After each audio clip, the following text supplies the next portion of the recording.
Yes! What is up? Okay, so compared to my other friends that are on YouTube, 50K subscribers ain't nothing. They get that in a day or a week. But for me, it means everything. You guys started with me at the bottom. Started from the bottom, now we're here. When I shot my first video in my bedroom. And now we're here. Still shooting in my bedroom. But now it's from a different angle and I have a better camera and real audio equipment and my editing is better, I think. Perhaps. Okay, fine. I'll add a backdrop, but just for this once. So in honor of all of you wonderful warm ballers, the 50,000 of you, I am going to answer 50 of your questions. Charles Villano asks, what were you like in high school? Well, I thought I was funnier, smarter, better looking, and better at the beautiful game than I actually was. So it's pretty much the same as it is now. Aled Evans says, which UK teams will reach the World Cup finals? Good question. I think it'll be the national teams that win the Champions League. Sizho Lamb says, where did the concept of warm ballers come from? So here's the backstory. I claimed back in the day that some of the balls were warm during the Champions League draw, and one of their guys, primarily Louis Figo at the time, would put his hand in the ball to kind of swirl it around. One of them was warm, so he knew which one to grab so that UEFA could get the matchup that they wanted. Like, for instance, Bayern Munich playing Arsenal in the round of 16 for I don't know how many years in a row. Anyway, at some point along the way, I asked my viewers, well, what should we name our community? And somebody said warm ballers. I was like, whoa, that is perfect. And it stuck. And I'm glad it did because it is awesome and now we're all warm ballers and it is like the best thing. It's all positive, everybody respects each other, and that's what it's all about. Emir Janko says, how would you describe your career in one word? Overachiever. Dennis Louv's Cookie says, what do you think about Tottenham's Champions League chances? I don't, but I'll talk about their Europa League chances if you want. Don't Got a Name asks, who do you think the top 5 Premier League managers are, in order? This is somewhat of a difficult question because I don't think if you're in charge of a big club that has a huge spending budget, that necessarily means that you're a great manager. However, prior success is prior success and that should be taken into consideration. But at the moment, I'm gonna say this, and in no particular order, Pep Guardiola at City, Ronald Koeman at Everton, Arsene Wenger at Arsenal, Mauricio Pochettino at Tottenham, and Eddie Howe at Bournemouth. Jack Bordelin says, Jimmy, what do you think of how AC Milan has been doing so far this year? I loved this. Former super club is working diligently to reestablishing their superness by being tied for second place in Serie A at the moment, but I'm being cautiously optimistic until I see how they play against Juventus this weekend. Kit Shepard says, question, where would an MLS team finish in a big European league? It's hard to say because of the salary difference and the way the structures are set up, but let's take the LA Galaxy for instance, because I think they would be one of the best examples to drop over in another league. Well, they spent $18 million on player salaries this season, and they boast some marquee names that have some Premier League experience. So you got Gerrard, you got Keane, you got Dos Santos. So if you did drop them in the most marketable league in the whole entire world, I don't think they would get relegated, but I think they would be in the bottom half of the table. And then it's like, well, do they get to spend in the January transfer window? Can they add to it? Can they kind of match all the other salaries and money that's being dumped into these other teams? If they could, they're definitely going to be fine. But if they can't, it's going to be more of a struggle. Anyway, that's my guess. Gregory Bertrand ×2 says, question, was there ever a time in your playing career where you totally underestimated an opponent? Never an opponent, because I felt underestimated myself as a player, so I was never going to do that to anybody else. Plus, I didn't want to appear overconfident. Why would I be overconfident about what? I mean, we're both going out there to compete, so I always had total respect for my opponents. But there were a few occasions where I underestimated the referees who turned out being assholes. Like the time I got 2 yellow cards as captain in the first 15 minutes of what ended up being my last national team game. That felt personal. The guy doesn't ref anymore, but I do want to interview him at some point because I know that he didn't like me. And the bullshit penalty called against Oguchi Onyewu, who was my teammate during the 2006 World Cup. It was against Ghana. It was not a penalty. And when I look back at all the calls over my career, that one felt the most fixed. So if you haven't seen it, I'll put the link in the description so you can judge for yourself. Santiago Azar says, question, will you ever talk about the Uruguayan League? Yes, of course. I love when Peñarol and Nacional, the 2 most successful clubs in Uruguay, play against each other, and that game is happening 1 month from tomorrow. Can't wait. Tristan Bayer says, did you get your cleats for free while being a pro player? Yes, I was an Adidas athlete for 12 years and I always loved it, and it never got old along the way when a big box of new stuff showed up in the locker room or at my house, because when I was younger we couldn't afford to buy new stuff. I always had to get it used. So when you work really hard to get to where you want to go, and for me it was becoming a professional athlete, some of the perks are getting free stuff and it is the best. Stephen Panella says, what app or website do you use to get all your information? I use whoscored.com a lot. Sampo Vianen says, who's a player you idolized during your career? Paolo Maldini, because this guy's an absolute legend of the game. He could do it all defensively. You could put him in any spot in the back line or in any formation and he would have success. The guy is a beast. Jonathan Hurtado asks, what is number 1 on your bucket list? Being the president of U.S. Soccer, which I'm running for in 2018. You heard it here first. MHMD SFH says,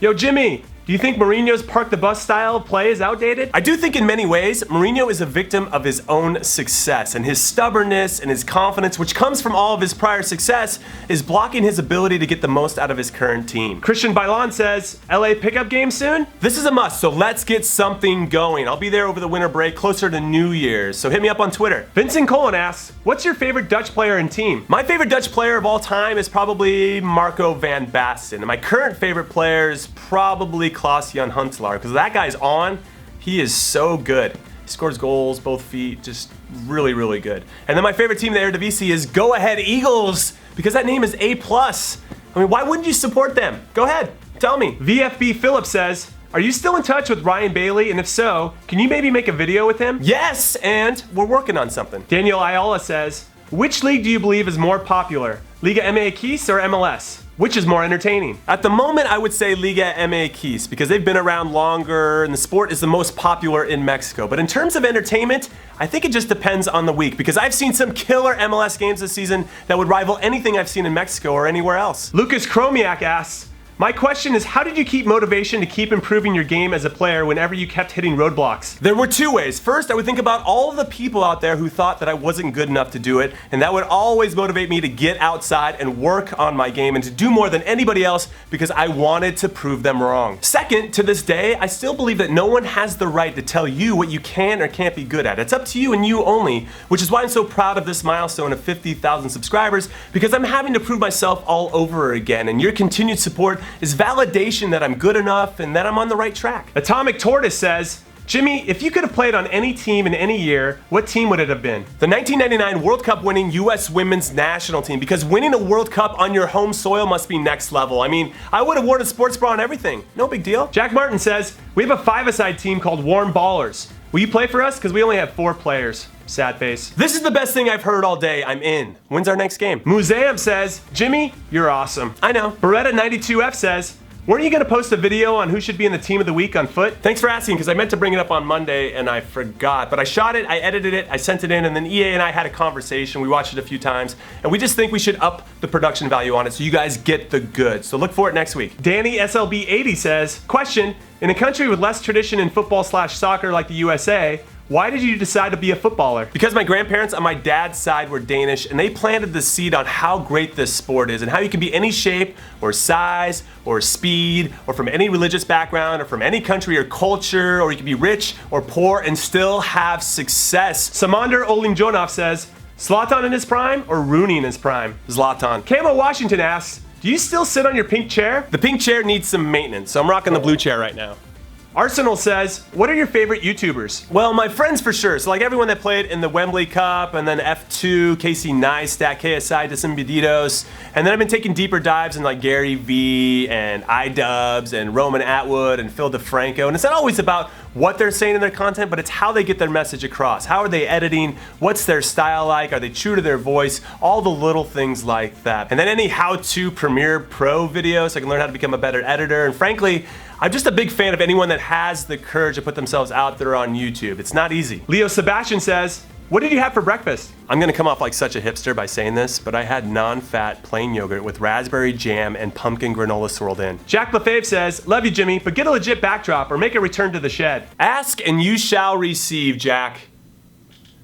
Did this just for you. Abud Khalil says, any advice for a player trying to make it as a pro? You have to touch the ball every day. You have to run, lift weights, get stronger every day. You have to eat and sleep properly every single day. You should watch players that are better than you every single day. And you should try to play in as many games as possible with players that are better than you so that you develop faster, because everything you do should be for this one goal. You have to have this singular focus. And this goes for anything you want to be successful at. Jack Middleton says, Gerrard or Lampard? Ooh, this is a tough one, but I'll say Gerrard. Gaming with George asks, Conradinho, can you reenact your goal versus Mexico? I'm gonna do my best, but it is impossible for me to match my joy at that moment. So the ball hits the back of the net, and I'm like, holy shit, I just scored! I can't believe believe it. Jake Lewis says, who was your inspiration as a kid? I would say the people around me, the people I got to see every day and their struggles and their ups and downs and how they handled it. Specifically my parents, who not only dealt with all of that, but also worked their asses off to pay for me to have better opportunities than they had. And they would take me to their places of work to show off what real life looks like. And I was like, I want absolutely no part of that. None whatsoever. I'm just gonna focus on kicking this ball around and seeing how far I can get. And I can't thank them enough for really showing me the ropes. Panagiotis22 says, which sports do you like watching? Basketball and tennis. Peter Dew says, which kind of teammate was your favorite? I see you, Peter. And my favorite teammate was the guy who had balance in his life, who took what he did very, very seriously and always put in the work to help the team, but never took himself too seriously. And those aren't just my favorite teammates, those are my favorite people in life. Samuel FC asks, do you know where Bulgaria is? Yep, it's in Europe. Slither Shade says, Jimmy, who do you think will be the player of the season in the Premier League? And who do you think will win the Golden Boot? I'll go with Kevin De Bruyne and Diego Costa. Igor Terzic says, do you think Everton could get a top 4 finish? With Manchester United and Liverpool getting a little bit better, and with the re-emergence of Chelsea to go with the likes of Manchester City and Arsenal and Tottenham, I just don't see it happening until new manager Ronald Koeman has another transfer window or two. Silo Blue inquires, how many children do you aspire to have? Having 2 is more than enough for my beautiful wife and I, but we'd be open to adopting someday too. So are there any warm ballers out there that want me to be their dad? Baltasar Gonçalves says, who's going to win the Primeira Liga in Portugal? Benfica is the team until proven otherwise, because all they do is... Andrew Nakla asks, can you talk about A-League? It's actually a very underrated league with lots of young talent. I don't know where these rumors are coming from. I love the A-League, including my team, the Brisbane Roar. But the league just started, so let's give them a few more games to get settled in, and then I'll start talking about them. Umberto Bacon says, would you rather be the best player on a crappy team or a decent player on the bench for a good team? I would rather be on the bench for a good team than be a guaranteed starter for a weaker team, because I know I would fight my way into that starting 11 for the good team. I know it. I would make sure of it. 5Rebel17 asks, okay, I have a question. Who are your favorite teams in each of the top 5 European leagues? Okay, this one is putting me on the spot for a few different reasons. One, Newcastle's my favorite team, but they're not in the Premier League anymore, and that hurts, and I don't really like to talk about it. But I'm not going to pick another Premier League club, because that just seems disrespectful to the English club that I do support. And in the other leagues, I don't have any clear-cut favorites, but I do have a soft spot for these clubs, which I've never actually announced before. Atletico Madrid, Bayer Leverkusen, Marseille, and Roma. Elliot Odison inquires, who do you think is the second best Scandinavian player after Zlatan? This is easy.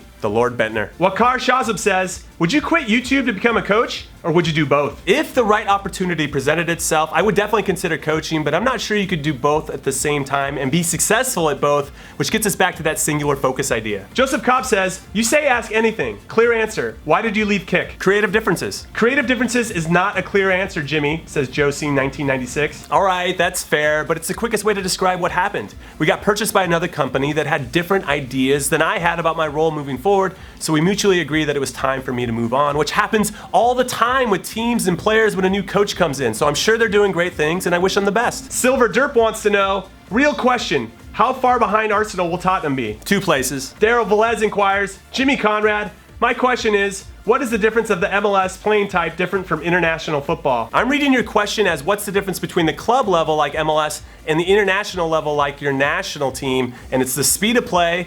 Players make less mistakes, and when you do make a mistake, you usually get punished, and then just the mental awareness. You have to be switched on at all times when you're playing at the international level, and I loved it. Barem Noguera says, what was the best and worst moment of your career? My best moment by far was making the World Cup team, but then it got topped a month later because I got to play, and I played well against Italy, who were the eventual champions. And my worst moment was when I got 2 yellow cards in the first 15 minutes of a game for my national team. It ended up being my last national team game. I referenced it earlier, and it was in LA, and I was the captain, and my friends and family were there. Over 100 people had come out to see me play, and I only played 15 minutes, and it just, if I played well in that game to boot, I could have made my second World Cup team, and it's just, wow.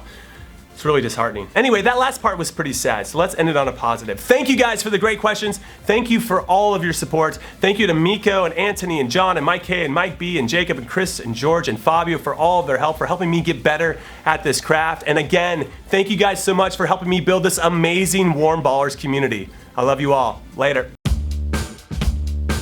When Arsenal fans think they have a chance to win the title, they get so excited and get all their hopes up. They're like, we can do it. It's gonna be great. It's gonna be like the Invincibles, but we've already lost the game, but whatever. It doesn't matter. We're so great. And I don't even know why they bother.